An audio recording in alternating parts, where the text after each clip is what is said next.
Last week, a friend of mine asked me, when is this housing shortage going to end? We all know the greater Seattle area, as well as most of the country, is experiencing a strong seller's market, mostly because there just isn't enough inventory on the housing market to satisfy buyer demand. In essence, a housing shortage. So when is it going to end? Hi, I'm Bob Woolverton. I'm with Pure Real Estate in Bellevue, Washington. Here on YouTube, I'm known as your Northwest Realty Advisor.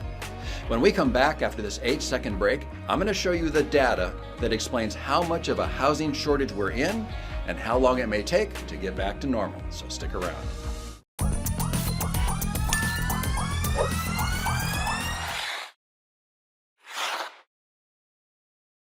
The question many home buyers are facing this year is, why is it so hard to find a home?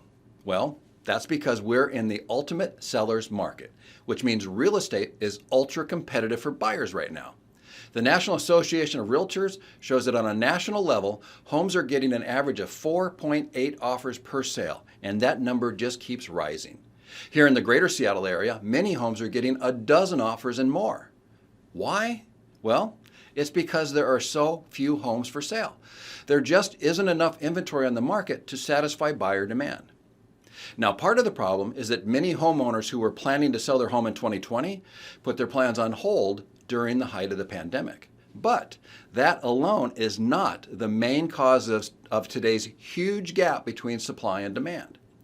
Sam Cater, who is the Vice President and Chief Economist at Freddie Mac, Economic Housing and Research Division, shared this comment.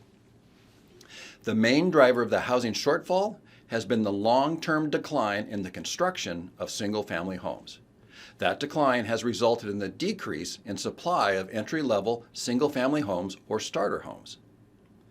Now, when you consider the number of homes built in the United States by decade, the serious lack of new construction is absolutely clear, as you can see on this graph. The number of newly built homes is disproportionately lower than the rate of household formation, which, according to the reported data by the U.S. Census Bureau, the number of family households has continued to increase year after year. Now, Sam Cater also shared this explanation. Even before the COVID-19 pandemic and current recession, the housing market was facing a substantial supply shortage, and that deficit has grown. In 2018, we estimated that there was a housing supply shortage of approximately 2.5 million units, meaning that the U.S. economy was about 2.5 million units below what was needed to match long-term demand. Using the same methodology, we estimate that the housing shortage increased to 3.8 million units by the end of 2020. A continued increase in a housing shortage is extremely unusual. Typically in a recession, housing demand declines and supply rises, causing inventory to rise above the long-term trend. Now, to catch up to current demand, Freddie Mac estimates we need to build almost 4 million homes. The good news is that builders are working hard to get us there. The U.S. Census Bureau also released this information on new residential construction. Privately owned housing units authorized by building permits in March were at a seasonally adjusted annual rate of 1.76 million. This is 2.7% above the revised February rate of 1.72 million. Privately owned housing starts in March were at a seasonally adjusted annual rate of 1.74 million. This is 19.4% above the revised February estimate of 1.46 million. But what does this number mean for you? Lawrence Yun, who is the chief economist at the National Association of Realtors, helps simplify the information in this way. The March figure of 1.74 million housing starts is the highest in 14 years. Both single-family units and multifamily units ramped up. After 13 straight years of underproduction, the chief cause for today's inventory shortage, this construction boom needs to last for at least 3 years to make up for the past shortfall. As trade-up buyers purchase newly constructed homes, their prior homes will show up in MLSs and hence more choice for consumers. Housing starts to housing completion could be 4 to 8 months, so be patient with the improvement to inventory. In the meantime, construction workers deserve cheers. Well, I guess when it comes to resolving our housing shortage, construction workers are the new frontline heroes. But the bottom line is this. We've had a housing shortage for quite some time, which has caused a heavily weighted seller's market all across the country. In our local area, our strong jobs market, coupled with the housing shortage, has caused our area to be one of the hottest markets in the country.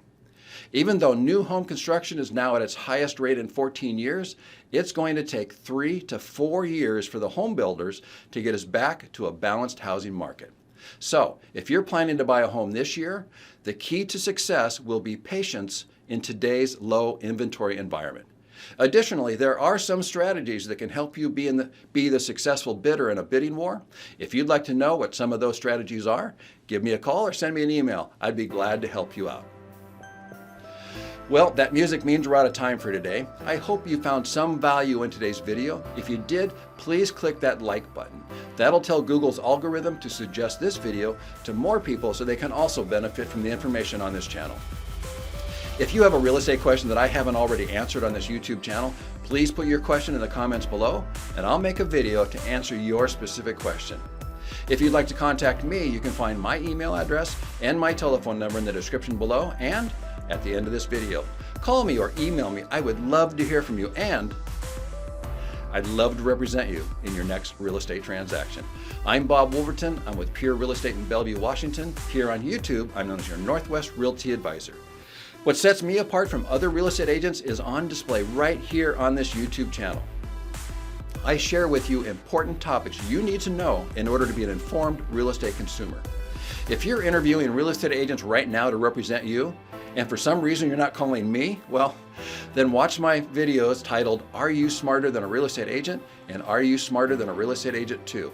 And use those questions in those videos as your interview questions. The good agents will know the answers, but there are many, many agents who won't know the answers. But you will, because you watch my videos. And every Tuesday morning at 7 a.m., I post new videos about buying, selling, or investing in real estate, as well as some home tours and listing videos. I look forward to seeing you next week.